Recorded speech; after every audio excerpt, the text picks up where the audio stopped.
काट्नु पर्यो भने त्यहाँ ठुलो दुःख केही पनि नहुने, किनकि समाजदेखि बच्नु पर्यो, समाजदेखि बचेर ठुल गरेर अगाडि चाल्ने अवस्था ती महिलाको आउँछ। किन यस्तो अवस्था भएको होला भनेर उनले विचार गर्छ। विचार गरिसकेपछि त्यो अवस्था देखिसकेपछि उनले विचार गर्छन् कि यो अवस्था के कारणले आउँछ, कुन कारणले आउँछ, यसको निवारणको कुनै माध्यम त होला, केही कारणले यो निवारण हुन सक्छ कि भन्ने विचार गरेर जङ्गलको बीचमा एकजना तपस्यारत याचक नाम गरेका ब्राह्मण हजारौं वर्षदेखि उनले तपस्यामा लीन थिए। त्यहाँबाट उनी त्यही ब्राह्मण याचक नाम गरेका ब्राह्मणसँग गएर यो कर्मको गति के कस्तो हुन्छ र के कारणले गर्दाखेरि यो गतिलाई प्राप्त गरिन्छ भनेर बुझ्नको लागि उनी वहाँ जान्छन्।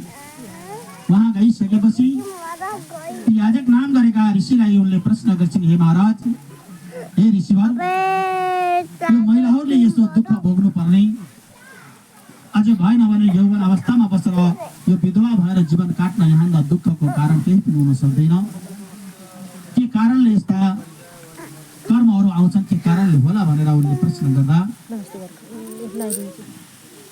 ती ऋषिलाई कुनै पनि कुराको लोभ छैन, लालचा छैन। जसरी वायुले दुर्गन्धलाई पनि उडाएर लिएर जान्छ, सुगन्धलाई पनि उडाएर लिएर जान्छ, त्यस्तै उनी समदर्शी छन्। कसैप्रति राग द्वेष छैन, कसैप्रति यो ठिक र बेठिकलाई राम्रो भन्दै हुन्छ भन्ने थियो। तिनको अनुहार हेरेर ती ऋषिले भन्छन् कि महिलाहरूद्वारा कुनै समयमा गरिएका पापको कारणले गर्दाखेरि यी अवस्थाहरू आउँछ। त्यसकारण हामीहरूले तीजको बेलामा ऋषि पञ्चमीको पूजा गर्छौँ, सप्तऋषिको पूजा गर्छौँ। महिलाहरूले ती सप्तऋषिको पूजा गर्नुको पनि यही आशय हो कि अज्ञानमा भएका जो पापहरू छन् ती पापहरूलाई नष्ट गर्नको लागि ऋषि पञ्चमीको दिन सप्तऋषिहरूको पूजा गरिन्छ। त्यसपछि लक्ष्मी पूजाको दिन जो लक्ष्मी पूजा हुन्छ त्यस दिन सुपमा मिष्टान्न राखेर शिरपाउ कपडा राखेर कुनै ब्राह्मणलाई सायंकालीन समयमा दान गरिन्छ भने त्यसबाट पनि अज्ञानमा भएका केही पाप कर्म रहेछन् भने त्यसबाट पनि निवृत्ति हुन्छ। र त्यसपछि अब सबै पापहरूलाई नष्ट गर्ने अज्ञानमा भएका जतिखेर महिलाहरू महिनामा रजो दर्शन हुन्छ।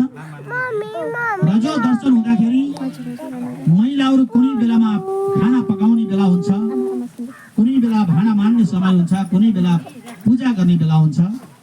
त्यो समयमा रजो दर्शन भयो भने म रजो दर्शन भए भनेर बाहिर निस्किन्छ।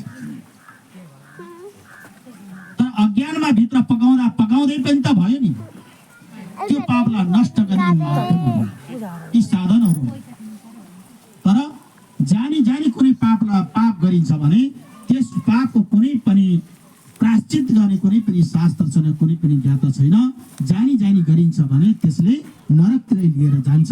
त्यसकारण अज्ञानमा भएका जति पनि कर्म छन् ती कर्महरूलाई मेट्नको निमित्त लक्ष्यप्रति भन्दा ठुलो कुनै उपाय छैन। जसले लक्ष्यप्रति प्रज्वलन गर्छ त्यसले सम्पूर्ण आफूले गरेका अज्ञानमा गरेका जो पाप कर्म छन् ती पाप कर्मबाट निवृत्त हुन्छ भनेर ऋषिले भन्नु। ती अज्ञानमा भएका पाप कर्म फेरि कस्तो त लक्ष्यप्रति। अब अहिले समय परिवर्तन, युग परिवर्तन हुँदै गयो। समय र युगको परिवर्तनको साथसाथ हामी पनि सबैतिमै परिवर्तनशील भएर गयो। पहिला लक्ष्यप्रति आमाहरूले कसरी काट्नुहुन्थ्यो, अहिले त कपासको बुटो पनि देख्न पाइँदैन। कपासको बुटोबाट आफै त्यो कपास ल्याएर त्यो कपासको बीजलाई निकालेर त्यसलाई सफा गरेर घाममा सुकाएर त्यसबाट बत्ती काटेर लक्ष्यप्रति प्रज्वलन गर्ने चलन। धागाका डल्ला हुन थाल्यो। काट्न त बिहान बेलुका पञ्चाङ्ग पूजा गर्दाखेरि पनि काटेर बाल्ने चलन कमै छ, त्यही धागैबाट